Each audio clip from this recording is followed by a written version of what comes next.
경사로를 뛰어오르는데 익숙해지면 평지에서 달리는 것은 훨씬 편하게 느껴지기 마련입니다. 여러분은 성공합니다. 여러분이 그걸 원했기 때문이죠. 안녕하세요. 하와이 대저택입니다. 네, 여러분. 우리는 살면서 그리고 사회생활을 하면서 순간적으로 창의력이 요구되는 상황이나 즉각적으로 어떤 문제를 해결해야 하는 순간들을 자주 마주합니다. 그렇죠?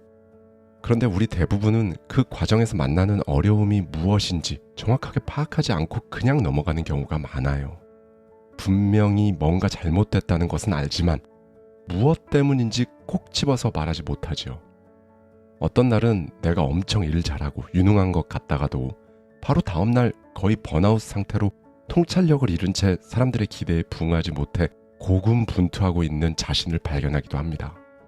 다르게 행동한 건 하나도 없는데 바로 전날에는 애쓰지 않아도 쉽게 잘 되던 것들이 오늘은 어쩐지 잘 되지 않고요.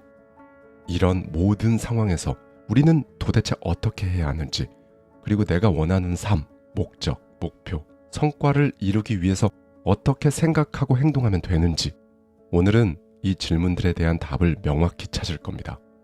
토드 헨리의 데일리 크리에이티브, 이 책에 담겨있는 인사이트를 가져와서요, 저의 생각까지 더해서 여러분들과 함께 생각해보고 싶은 부분들에 대해 말씀드리도록 하겠습니다. 화살을 쏜 뒤에 관역을 그리지 마라. 한 농부가 도시에서 찾아온 사촌에게 자신의 사유지를 구경시키고 있었습니다.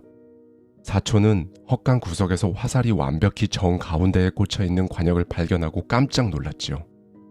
와, 양궁을 이렇게 잘하시는지 몰랐네요. 어떻게 중앙을 딱 맞췄어요? 사촌이 감탄하며 물었습니다. 농부는 대답했습니다. 어렵지 않아. 화살을 먼저 쏘고 관역을 그리면 돼. 불행히도 많은 이가 비슷한 전략을 사용하며 살아갑니다. 매일 그저 기분이 내키는 방향을 향해 화살을 쏘고 거기로 달려가 정성스럽게 관역을 그린 다음 주변 사람들에게 설명하고 변명하고 어필합니다. 또는 타인이 아니라 자기 자신에게 합리화하기 위해 관역을 그리기도 하죠. 과거의 저 역시 그랬습니다. 정말 아무런 노력을 기울이지 않아도 저절로 달성될 수 있는 수치를 향후 5개년 사업계획서에 적어놓고 매년 달성도 100%라고 보고했지요. 개인적인 목표를 적던 수첩엔 어땠을까요? 마찬가지로 그냥 자연스럽게 시간이 가면 이루어질 수 있는 것들을 목표로 잡고 매번 목표를 달성하며 살고 있다고 합리화를 하고는 했습니다. 근데 이런 행동을 반복하면 주변의 신뢰뿐 아니라 삶에서 자신에게 가장 중요한 자신감을 잃어버릴 수 있습니다. 책임질 기준이 없다면 자기 자신에 대한 책임도 흐지부지되기 마련이죠. 혹시 오늘도 만족스럽지 않은 결과를 그냥 잘 포장하고 싶은 유혹에 넘어가지는 않았나요? 부족한 결과를 통해서는 오직 배움만 얻어야 합니다. 세상에서 가장 비싼 땅. 약 20년 전 한 회의에서 급작스러운 질문을 받았습니다. 세상에서 가장 가치 있는 땅이 어디라고 생각하십니까? 맨하튼? 중동의 유전? 남아프리카의 금광? 나름대로 대답했지만 질문자는 모두 틀렸다며 마일스 먼로의 말을 이용해 이렇게 말해줬지요. 세상에서 가장 가치가 높은 땅은 무덤입니다. 그곳에서 미처 쓰지 못한 소설, 실현하지 못한 아이디어, 회복하지 못한 관계, 펼치지 못한 꿈이 모두 묻혀있기 때문이지요. 그 모든 가치와 기회가 그것을 품었던 사람과 함께 묻혔기 때문에 무덤이 세상에서 가장 가치 있는 땅이라는 것이었습니다. 그날 저는 내 최고의 작품을 무덤에 들고 가지는 않겠다고 다짐했지요. 최고의 작품을 실현하기 위해 매일 제가 할 수 있는 모든 일을 다 하기로 마음먹었습니다. 제 작품이 완벽해질 때까지 망설이는 대신 유용하게 사용될 수 있는 곳에 꺼내놓을 것입니다. 시간이 좀 더 생기면과 같은 핑계를 대며 작업을 미루지 않기로 했습니다. 여러분도 혹시 차일피일 미루면서 내일쯤 시작하지 뭐 라고 생각해온 일이 있나요? 만약 있다면 오늘 하세요. 무엇이든 실행해 보십시오. 작은 것부터 시작해 조금씩 발전시켜 나가는 겁니다. 여러분 최고의 작품을 무덤에 가지고 들어가지 마세요. 빈손으로 떠나겠다고 결심하십시오. 가능성에 대한 믿음은 현실을 이긴다. 15년 전, 제 친구는 저에게 꼭 이루고 싶은 커리어, 대인관계, 경제적 목표가 있다면 목록으로 기록한 후 주기적으로 읽어보라고 권유했습니다. 그 당시 저는 일부러 실제로 실현된다면 정말 흥분될 만한 일들의 목록만 작성해 매일 아침 읽었지요. 반쯤은 장난삼아 적어본 것들이었는데 놀랍게도 대부분 실제로 일어났습니다. 그렇다고 해서 그 목록이 무슨 마법의 주문도 비현실적 희망사항 목록은 아니었어요. 저는 그저 매일 아침 잠깐 시간을 내 그 목록을 읽었을 뿐이었습니다. 지나고 보니 당시에 저는 몰랐지만 매일 아침 나의 의지로 자연스럽게 가능성을 꿈꾸는 훈련을 해왔던 것입니다. 새해 첫날, 혹은 새로운 달의 첫날, 한 주의 첫날, 현실이 된다면 정말 깜짝 놀랄 만큼 기쁠 목록을 만들어 보세요. 그 목록을 잘 보이는 곳에 두고 매일 아침 읽으세요. 눈앞에 보이는 현실 필터 때문에 여러분의 가능성을 희생시키지 마십시오. 우리는 가능성의 세계에 뿌리 내리는 방법을 배워야 합니다. 어떤 질문을 하는지 보면 그 사람에 대해 생각보다 엄청나게 많은 것을 알 수 있습니다. 효율적이고 창의적으로 일하는 사람들은 불편하고 거북한 질문을 던지는데 거리낌이 없지요. 많은 사람들이 답변에 수반되는 책임을 자신이 져야 할까봐 이런 질문들을 회피합니다. 그러나 기꺼이 불편한 질문을 던지는 사람은 문제의 핵심을 빨리 파악해서 보다 효율적으로 해결할 가능성이 압도적으로 높습니다. 가령 이런 질문들이죠. 나는 왜 이 일을 하고 있는가? 이런 방법을 시도해보면 어떨까? 만약 내가 틀리다면? 그렇습니다. 겁쟁이는 안전한 질문만 합니다. 그런데 좋은 질문을 하는 사람이 결국 이깁니다. 여러분은 불편한 질문을 회피하고 있진 않나요? 오늘은 어떤 식으로 불편한 질문을 스스로에게 던지고 그 답을 찾는 과정을 시작할 수 있을지 한번 생각해 보세요. 불편한 질문을 던지는 일에 익숙해져야 합니다. 무엇보다 오늘과 내일은 반드시 다르다는 것을 알아야 합니다. 현 상황이 영원할 것이라고 믿기 쉽지요. 힘든 나날을 지나고 있을 때는 이 시간도 언젠가 끝난다는 사실을 받아들이기 어렵습니다. 모든 것이 순조로울 때 역시 좋은 흐름이 영원할 듯 느껴질 겁니다. 그러나 우리의 일과 삶에서 단 하나 분명한 진실은 모든 것이 확실하지 않다는 것입니다. 지금 상황이 아무리 나쁘더라도 시간이 지나면 좋게 변합니다. 반대로 현재 아무리 상황이 좋더라도 어떤 시점이 오면 분명 어려움을 맞이하게 되지요. 여러분이라는 사람은 여러분이 처한 상황이 아니라 그것을 대하는 태도로 규정됩니다. 회복력을 가진 사람은 환경이 좋든 나쁘든 자신의 자리를 지킬 수 있지요. 상황 자체보다 그 상황이 그 사람 내면에 미치는 영향이 중요한 것입니다. 여러분의 일과 삶의 현재 상황을 떠올려 보세요. 이 상황이 변하지 않을 거라는 잘못된 확신에 빠져 있지는 않은가요? 모든 것은 일시적입니다. 여러분은 어떻게 변화하고 싶으신가요? 일단 저지른 적은 있는가? 새로운 프로젝트를 시작할 때마다 어려움을 겪었던 한 화가의 유명한 일화가 있습니다. 그는 하얀 캔버스를 바라보면 온몸이 마비될 것 같았습니다. 깨끗한 새 캔버스를 잘못해서 망치면 어떡하지? 하는 생각으로 말이지요. 얼마 후 그는 마비된 듯 꼼짝 못하는 자신의 모습에 진력이 나서 새로운 방법을 개발해냈습니다. 매번 새 프로젝트를 시작할 때 캔버스 위에 무작위로 선과 도형을 그려놓고 그것들을 작품의 시작점으로 삼는 것이었습니다. 캔버스 위에 무작위로 펼쳐진 형태들을 통합해보겠다는 마음으로 작업을 시작하곤 한 겁니다.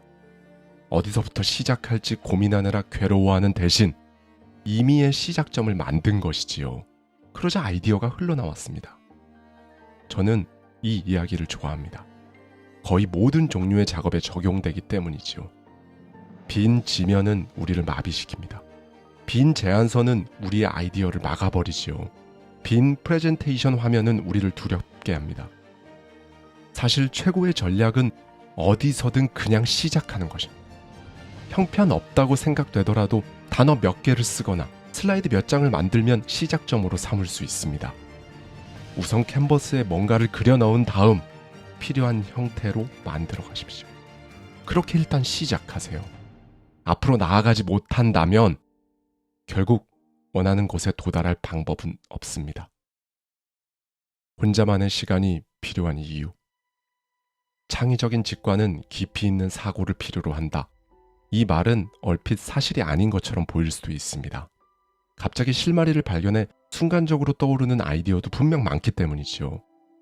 그러나 갑자기 떠오른 아이디어도 우리가 인식하지 못했을 뿐 의식의 표면 아래서 오랜 시간에 걸쳐 형성된 경우가 많습니다. 그러나 우리는 지나치게 바쁘지요. 새로운 메시지나 이메일에 서둘러 응답하느라 많은 시간을 보내고 일을 하는 중에도 쉴 새 없이 새로운 일은 쏟아집니다. 직관의 촉을 날카롭게 하고 싶다면 아무도 방해하지 않는 곳에서 홀로 고요히 생각에 잠기는 시간을 가져보세요. 그러면 주변의 소음에 묻혀 사라졌던 것들이 들리기 시작할 것입니다. 창의적인 직관은 소리치지 않습니다. 속삭이죠. 만약 여러분이 그 소리를 듣지 못한다면 직관은 굳이 2번 얘기하지 않습니다. 그냥 사라져버리죠. 그러므로 그 순간을 놓치지 않도록 고요함 속에 머물러 있을 필요가 있는 것입니다. 아침이든 저녁이든 아니면 점심시간이든 알맞은 시간을 정해놓고 매일 얼마간의 시간을 투자해 홀로 고요히 생각에 잠겨보세요. 문명의 이 길을 멀리해보세요. 띵 하고 울리는 각종 알림 소리를 일정 시간만이라도 한번 무시해보십시오. 여러분의 그 직감이 아이디어를 데려올 것입니다. 승부를 보려 하지 말고 길게 즐겨라. 뉴욕 대학교 역사학 및 문학 교수인 제임스 카스가 인생의 본질에 대해 한 가지 이론을 제시한 바 있습니다. 그는 이 세상에는 유한 게임과 무한 게임이라는 두 종류의 게임이 존재한다고 말했지요. 유한 게임에는 스포츠나 보드게임처럼 명확한 규칙과 일정표가 있고 승자와 패자가 정해집니다. 사람들은 타이틀을 따내거나 승리하기 위해 이 게임에 참여합니다. 반면 무한 게임의 목적은 단지 게임을 계속 즐기는 것에 있습니다. 많은 사람이 참여할수록 게임에 참여한 모든 사람에게 유익하지요. 무한 게임의 목표는 게임을 지속하는 것입니다. 우리는 무한 게임에 참여하고 있음에도 불구하고 고객 확보, 계약 달성, 이직과 같은 유한 게임에 참여할 때와 같은 스트레스를 받곤 합니다. 게임을 즐기지 못하면 시야가 좁아져 실패의 길로 들어설 가능성이 커집니다. 다음 고객, 다음 월급, 다음 성과에만 몰두하지 말고 시선을 높여 여러분이 살아가며 지금 어떤 게임을 주로 하고 있는지 생각해 보십시오. 작고 편협한 유한 게임이 아닌 영원히 이어질 무한 게임에 집중해야 합니다. 세상의 모든 시간을 가졌다면 여러분은 제일 먼저 무엇을 할 건가요? 머릿속에 다양한 아이디어가 넘치겠지만 아이러니하게도 대다수는 결국 하던 일을 하느라 시간을 다 써버리고 말 겁니다. 움직이던 물체는 계속 움직이지요. 바쁜 일로 가득 찬 일정표는 계속 바쁜 일로 가득 채워집니다. 아주 많은 일을 해내리라 생각하면서 아무 계획 없이 오후를 맞이했다가 하루가 끝날 무렵 정확히 무슨 일을 했는지 기억이 나지 않아 허탈했던 적이 있을 겁니다. 여러분이 아무 일도 하지 않은 것은 아니지요. 여러분의 시간이 꼭 필요한 일들을 해낼 수 있도록 짜여 있지 않을 뿐입니다. 그래서 저는 시간을 주제별로 계획하는 것이 굉장한 도움이 된다는 사실을 깨달았습니다. 만약 자질구레한 행정 업무가 몇 가지 있다면 저는 따로 1시간을 정해 잡무라고 분류할 것입니다. 저는 글을 써야 할 때 45분을 떼어 글쓰기 시간으로 분류합니다. 심지어 계획 수립, 인터뷰처럼 주기적으로 반복되는 일도 달력의 주제별로 표시해둡니다. 작가 애니 딜러드는 일정표는 흘러가는 시간을 붙잡는 그물망이다 라고 말한 바 있지요. 여러분의 작업을 계획하고 계획대로 일해보십시오. 그것이 여러분 인생의 우선순위를 지키는 가장 확실한 방법입니다. 당신에게 용기를 주는 물건을 옆에 둬라. 저는 고등학교 2학년 때 죽을 뻔했습니다. 척추에 원인 모를 염증이 생겨서 하반신이 마비되었지요. 한 달 동안 24kg이 빠져 키 192cm에 몸무게는 고작 59kg이었습니다. 다시 걸을 수 없을지도 모르고 당시 제 전부였던 농구는 절대 다시 할 수 없다는 말을 들었지요. 그러나 몇 달간 치료받은 후 저는 다시 걸었고 농구를 했으며 3학년 때는 건강을 완전히 회복해 오하이오주 남북부 올스타전에 출전했습니다. 몇 년 전 제가 다녔던 그 고등학교 체육관을 허물 때 아버지께서 체육관 바닥에서 잘라낸 나무 토막을 하나 가져오셨습니다. 제가 슛을 가장 많이 던졌던 3점 슛 라인의 한 조각이었습니다. 그 나무 토막은 지금 제 서재에 놓여 있습니다. 그 조각은 저에게 아무리 어려운 상황에도 항상 길은 있다는 사실을 일깨워주지요. 저는 인생의 대부분을 어려움을 극복하는 데 썼습니다. 그런 까닭에 엄청난 장애물이 가로막고 있거나 사람들이 절대 할 수 없다고 말할 때조차 그 상황을 이겨낼 수 있으리라는 믿음을 저버린 적이 없습니다. 그 조그만 나무 토막이 저에겐 어려움을 극복할 능력이 있고 결국 극복해낼 것이라는 사실을 매일 상기시켜줍니다. 여러분에게 의미가 있는 시각적인 대상물을 주변에 보관해보세요. 힘들고 불확실한 상황에 놓일 때 정신을 똑바로 차릴 수 있게 도와줄 것입니다. 자신이 누구고 어떤 길을 걸어왔는지 상기시키는 물건을 주변에 두십시오. 저의 자녀 중 2명이 크로스컨트리 선수입니다. 실제 경기에선 코스가 꽤 평탄한 편이지만 아이들의 코치는 언덕을 반복해 오르내리는 훈련을 시킵니다. 완전히 지칠 때까지 언덕을 쉴 새 없이 달리는 것이지요. 왜 그런 훈련을 할까요? 실제 경주에서는 언덕을 달릴 일이 많지 않은데 말입니다. 경사로를 뛰어오르는데 익숙해지면 평지에서 달리는 것은 훨씬 편하게 느껴지기 마련입니다. 야구 선수들이 몸을 풀 때 배트에 도넛 모양의 링을 끼우는 것과 비슷한 이유지요. 링을 빼고 나면 배트가 훨씬 가볍게 느껴지기 때문입니다. 저항을 극복하며 연습을 거듭하면 힘 그리고 회복력 이 2가지가 강화됩니다. 인터벌 트레이닝이 매우 효과적인 것도 그래서이지요. 스트레스에 맞서는 시간과 쉬어가는 시간을 번갈아 갖는 것입니다. 여러분이 하고 있는 일을 떠올릴 때 어떻게 인터벌 트레이닝을 적용할 수 있을까요? 오늘 자신이 감당할 수 있는 범위의 경계선을 미묘하게 넘어서 내일의 역량을 키울 방법은 무엇인지, 실제로 그렇게 해본 적은 있는지 한 번쯤 생각해 보시기를 바랍니다. 이상적인 하루에 집착하지 마라. 벤저민 프랭클린은 자서전에서 자신의 이상적인 하루를 간략히 묘사했습니다. 새 날이 밝으면 몇 시간에 걸쳐 공부하고 명상하는 것으로 하루를 시작하고 그 뒤 몇 시간 동안 일한 후 여유롭게 2시간의 점심 식사 시간을 갖고 몇 시간 더 일한 뒤 마지막으로 저녁을 먹고 그날에 대한 성찰로 하루를 마무리하는 것입니다. 이 일정은 이후 사람들이 하루 일정을 짤 때 어떻게 접근해야 하는지 보여주는 모범 사례로 오랫동안 인용되어 왔지요. 여기에 반론을 제시해 보겠습니다. 벤저민 프랭클린이 실제로 이 이상적인 하루를 보낸 날은 1년 중 며칠이나 될까요? 아마 많지 않았을 겁니다. 그가 이상적인 하루 일정을 따를 수 있었던 시기는 자신에게 절박한 책임이 많이 주어지지 않았던 젊은 시절일 것입니다. 자신에게 하루라는 시간이 확실히 보장된 상황에서는 이상적인 하루를 보낼 수 있지만 그날 하루가 어떻게 될지 모르는 상황에서 이렇게 온전히 자기 의지에 따라 고요하고 평화롭게 시간을 보내기는 거의 불가능하지요. 하지만 누구든 조금이라도 일정 시간을 확보해야 합니다. 모든 시간을 통제할 수는 없습니다. 다만 하루 중 여러분이 통제할 수 있는 시간은 분명히 일부 존재할 것입니다. 하루 전체를 이상적으로 보내려고 애쓰지 말고 가장 중요한 일을 처리할 시간만이라도 확실히 지켜내야 하는 것입니다. 이상적인 일과를 목표로 삼지 말고 제한된 시간을 이상적으로 보내십시오.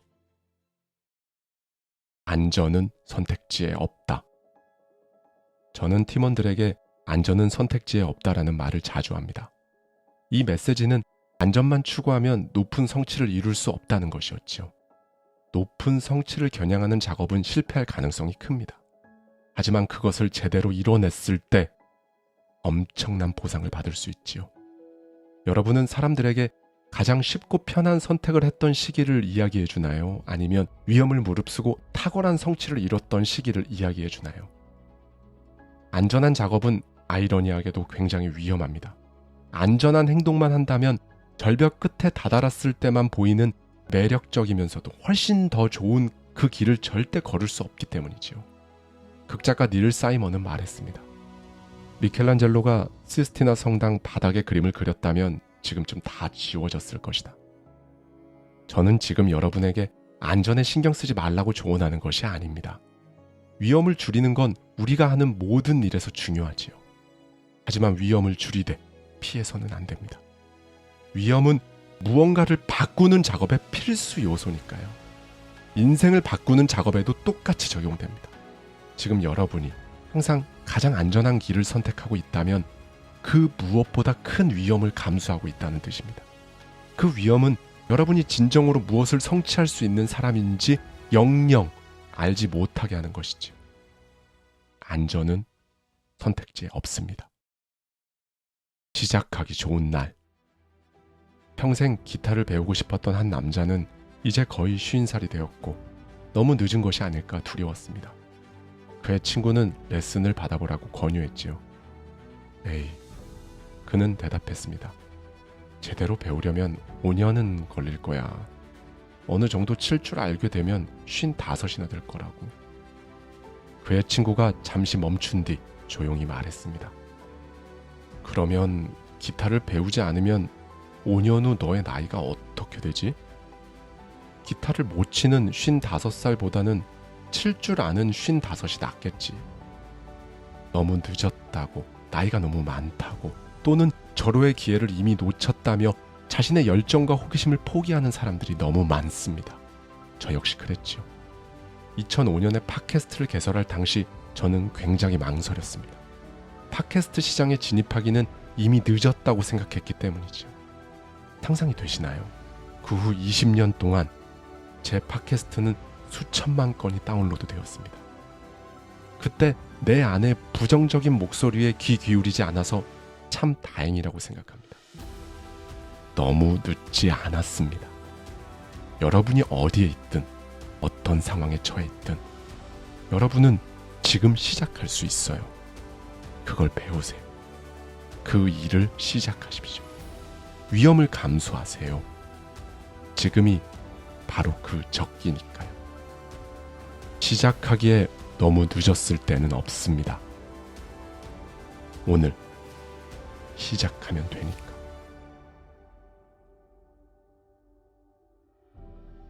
감사합니다. 지금까지 하와이 대저택이었습니다.